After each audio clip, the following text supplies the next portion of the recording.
Hey, so today I'm going to talk to you a little bit about how to know whether a PhD is right for you and a couple of the things I did between starting my undergraduate and accepting my offer to study a PhD, which helped me figure out that I wanted to do a PhD. So the first thing that I was doing, regardless of whether I wanted to do a PhD, was I was trying to get as much experience with projects to put on my CV for applying for industry. Because in my first year of uni, I didn't think I wanted to do a PhD. I'd kind of not had the best A levels, and I was coming into it thinking, I want to get the best degree I can, but I'm probably not good enough academically for a PhD, so I kind of wrote it off. So I was trying to get experience managing societies, trying to do little mini projects, trying to get internships, and I just kept going through these application processes.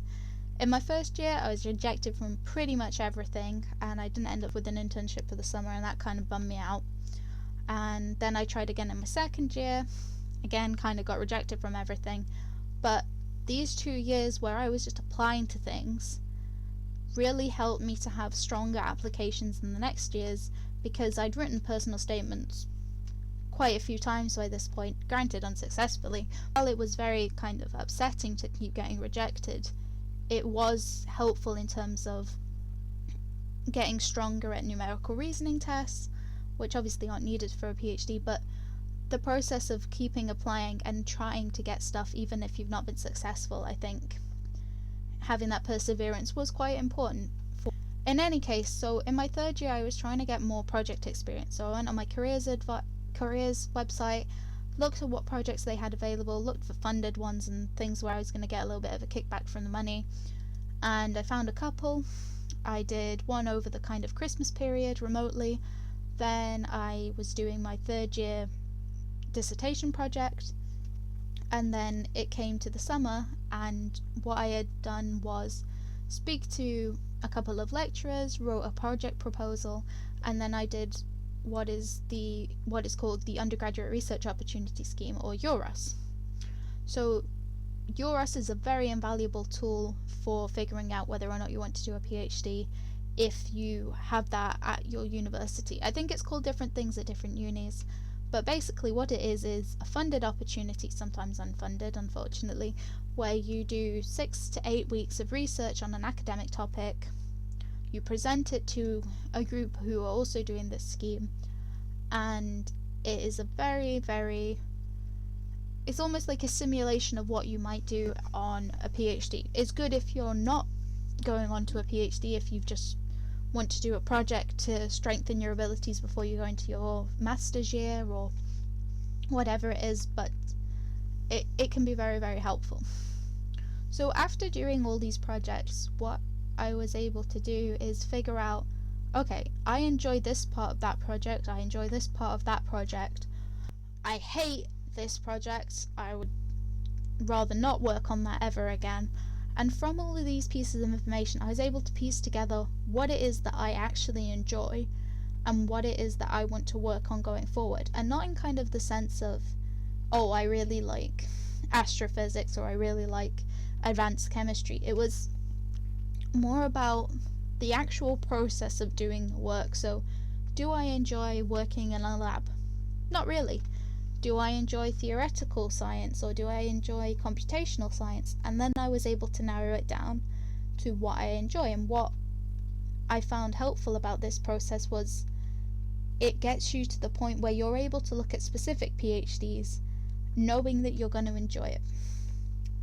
So the next thing that I think maybe is something that you need to really take seriously when you're coming to terms with whether or not you're good enough for a PhD and whether or not a PhD is right for you is managing imposter syndrome. So I can speak about a personal example where I've missed an opportunity almost directly because of imposter syndrome. In my third year, a PhD opportunity appeared. I went to the talk about it, it sounded incredibly interesting, and I got as far as opening up the application document to fill it in, and then I kind of froze and I thought, I'm not good enough, I've not got enough research experience, and in the end I didn't admit an application. I'd spoken to a couple of friends and they all had said, oh, I really like the look of that too, I'm going to apply. And then it turned out that none of us applied, and everyone had kind of had that moment of feeling like they're not good enough. And I was speaking to the academic that would have supervised this project, and they're kind of asking me, well, a lot of you said you want to do PhDs, but none of you went for it, and now the project's not going ahead. And I think that was very helpful in terms of identifying that, hang on a minute, we were all good enough and none of us went for it. So I think if you're feeling any amount of you're not good enough for a PhD, try being open with your friends or your peers. Be aware that some of the imposter syndrome is going to come from no one at your university is ever going to tell you you're doing good, or it's very rare to receive that kind of praise. So what you're maybe going through is just feeling like you're struggling, and even when you do good, it's not necessarily recognized. So if you're quite critical of yourself, you're maybe going to have deeper set imposter syndrome. I think the next thing that you can do is, even if you feel like you are going to be rejected from an opportunity because you're not good enough or you've not got enough experience, apply for the opportunity anyway. And even if you have to categorize it as, I'm just applying to this so I can get experience applying, which is kind of what I did with the first PhD I applied to. I wasn't as passionate about the project, but I wanted to kind of break the ice and give an application to a PhD a go. So I applied for it and I was rejected, but it meant that when I was applying for the next sets of PhDs that I applied for, I felt more confident. I think it's also really important to remember that rejection is not a sign that you're not good enough for that opportunity, but it's more about a compatibility thing. In the similar way to kind of dating, if you and the person you're dating aren't compatible, you're not going to go on any more dates with them, and it's kind of a rejection. But at the same time, if you internalize that and go, oh, I was not good enough for this PhD opportunity, that's why they rejected me, it's not always true. A lot of supervisors are looking for specific qualities. Maybe they really want a very strong coder, and if you're not a strong coder and you didn't really think that project was going to require that, you might be confused on why you've been rejected, even though the supervisor has got a very clear reason. So maybe don't be afraid to ask. And some PhD supervisors are not looking to kind of coach people in the same ways, and there's a lot of variation between supervisors. So just when you're going through the process, don't let one rejection or two rejections or 6 rejections tell you that you're not good enough, because there is a high chance that you were just not compatible with the supervisor in the way that they needed you to be, which isn't a sign that you're not good enough.